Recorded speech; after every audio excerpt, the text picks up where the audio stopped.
అంగన్వాడీలకు, ఆశా వర్కర్లకు జీతం పక్కనున్న రాష్ట్రంతో సమానంగా ఇస్తాననే మాట ఇచ్చిన తర్వాత ఆ మాట నిలబెట్టుకోవటం చారిత్రక అవసరం. వాళ్ళు ఒక పక్క ఆడుకుంటున్నారు రాష్ట్ర ప్రభుత్వంతో తప్పనిసరి పరిస్థితుల్లో. కానీ కేవలం ఆడుకోవటానికి ఆడుకుంటున్నారు వాలంటీర్లు. మరి వీరు ఎందుకు ఆడుకుంటున్నారో మనకు అర్థం కాదు. ఎందుకంటే వాలంటీర్లని కేవలం ప్రజా సంక్షేమం కోసం వారు త్యాగం చేసి జగన్మోహన్ రెడ్డి గారు లాగా ఎలా ₹1 జీతంతో ఆయన పనిచేస్తున్నారు, అలాగే ఏదో కొద్దిపాటి హానరోరియంతో, గౌరవ వేతనంతో మరి పనిచేస్తున్నారు ఈ వాలంటీర్లని చెప్పడం జరిగింది. వారికి ఒక 5,000 సాక్షి పేపర్ అలవెన్స్ ఇలాంటి చిన్న అలవెన్సులతో మరి వారు సామాజిక సేవలో భాగంగా మరి వైఎస్ఆర్ పార్టీకి సేవ చేసుకుంటూ వైఎస్ఆర్ పార్టీ వాళ్ళు రాష్ట్ర ప్రభుత్వం డబ్బులు ఖర్చు పెడుతూ ఏదో మసిపూసి మారడిగా చేసి జరిపిస్తున్నారు.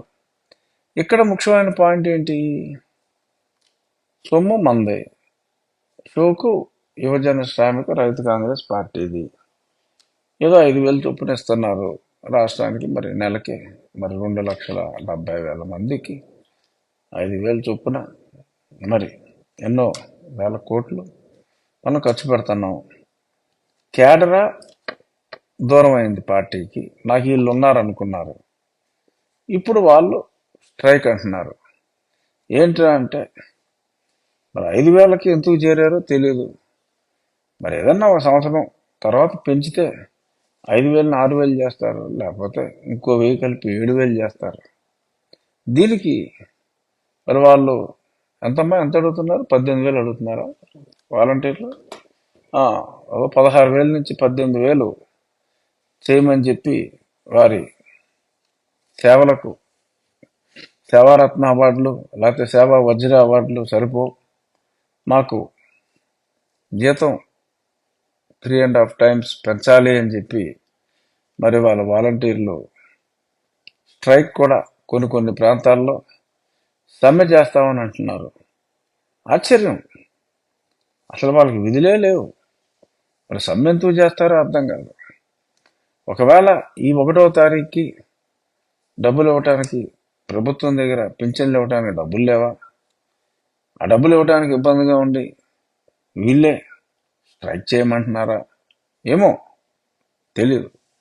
సో వాలంటీర్ బాధ్యతల గురించి మళ్ళీ ఒక్కసారి మనం పునఃసమీక్షించుకుంటే ఏంటంటే వాలంటీర్ చేసేది 1వ తారీఖు వెళ్ళి అవ్వ, ఆరబ్బా, ఆర్ తాత ఇలాంటి పదాలతో జగన్ బాబు, మీ జగన్ బాబు మీకు పంపిస్తున్నాడు అని చెప్పమన్నారు. ఇప్పుడు ప్రతి నెలకి అన్ని డైలాగులు, రొటీన్ డైలాగులు కొడుతున్నారు లేదో మనకు తెలియదు, కానీ పోయి కొట్టారే అనుకుందాం. ఇప్పుడు లేడు వాలంటీరు. ఏమవుతుంది? వాళ్ళందరికీ అకౌంట్లు ఉన్నాయి, వీళ్ళ కట్టింగ్లు ఉండవు, డైరెక్ట్గా వాళ్ళ అకౌంట్లోకి డబ్బులు వెళ్ళిపోతాయి. వాళ్ళు ఎలాగో లిక్కర్ కొనుక్కోరు, ఒక లిక్కర్ షాపులో తప్ప ఎక్కడైనా పేటిఎంలు ఉపయోగించుకొని ఇస్తున్నారు. ఈ వృద్ధాప్య పింఛన్ తీసుకునే వాళ్ళకి పెద్దగా ఈ లిక్కర్ షాప్తో పని ఉండదు, వాళ్ళకి అంత పెద్దగా క్యాష్ అవసరం లేదు. సో కాబట్టి వాళ్ళు దైనందిక ఖర్చుల నిమిత్తం ఎక్కడైనా కూడా కూరగాయల బండోడు కూడా పేటిఎం యాక్సెప్ట్ చేస్తున్నాడు కాబట్టి వాళ్ళ పని వాళ్ళకి నడిచిపోతుంది. దానికి వాలంటీర్ ఇది అవసరం లేదు. ఇక వాలంటీర్ చేసి ఇంకో పని, ఈ బియ్యం సరఫరాలో ముద్రలు వేయించుకుంటాం. దానికి ఎలాగో షాప్స్ ఆల్రెడీ ఉన్నాయి, దానివలన కూడా పెద్దగా ప్రయోజనం లేదనే ఉంది. లేదు ఇలాగే నడవాలి అనుకుంటే మరి ప్రతి వార్డులోనూ ఒక సచివాలయం ఉంది. ఆ సచివాలయంలో 10 మంది ఉన్నారు, ఆ పర్టికులర్ వార్డు మెంబర్లో ఉన్నారు. వాళ్ళని శుభ్రంగా వాడుకోవచ్చు. ఎలాగో ప్రభుత్వం వారికి జీతం ఇస్తుంది, ప్రభుత్వ ఎంప్లాయీస్ వాళ్ళని వాడుకుని ఈ పని చేయొచ్చు.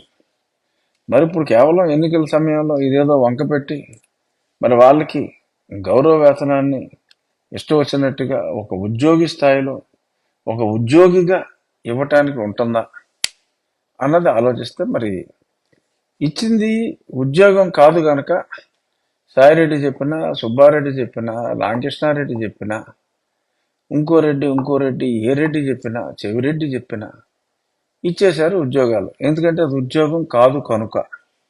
అదే ఉద్యోగం అయితే రాజ్యాంగం ప్రకారం ఒక నోటిఫికేషను, దానికి ఒక ఎగ్జామినేషను, ఇవన్నీ నిర్వహించి మనం ఇవ్వాలి. ఏ రెడ్డి చెప్తే వాడికి ఉద్యోగం ఇవ్వటానికి ఉద్యోగం అయితే కుదరదు రాజ్యాంగం ప్రకారం. అందుకని దీనికి ఏదో ఒక సేవ కోసం వాళ్ళు ముందు వచ్చారు, వాళ్ళకి తృణమో పనమో సేవ కోసం ఇస్తున్నామని ఒక అద్భుతమైన కాన్సెప్ట్ని జగన్మోహన్ రెడ్డి గారి రచయితల సంఘం రచించి మరి ఇచ్చింది. మరి ఇప్పుడు ఎక్స్చెకర్కి ఈయన కోరిక నిమిత్తం సర్లేరా 18 అడిగో, 18 కాదులే ఓ 12 ఇస్తాను అని చెప్పని ఇష్టం వచ్చినట్టు ఇచ్చేస్తే ఈ పండరా బాక్స్ కదులుతుంది. డెఫినెట్గా మొత్తానికే ఎసరు వస్తుంది. ఈ వాలంటీర్ వ్యవస్థ అనేది ఉండదు. ఈ వాలంటీర్ని నమ్ముకొని పార్టీ క్యాడర్ని మొత్తం దూరం చేసుకుంది. ఎందుకంటే రేపు వాలంటీర్ని పెట్టిందే ప్రజలకు సేవ చేయడానికి కాదు, పార్టీకి సేవ చేయడానికి. సో ప్రజలకు పార్టీకి మధ్య వారధిగా క్యాడర్ని తీసి వీళ్ళని పెట్టుకున్నారు.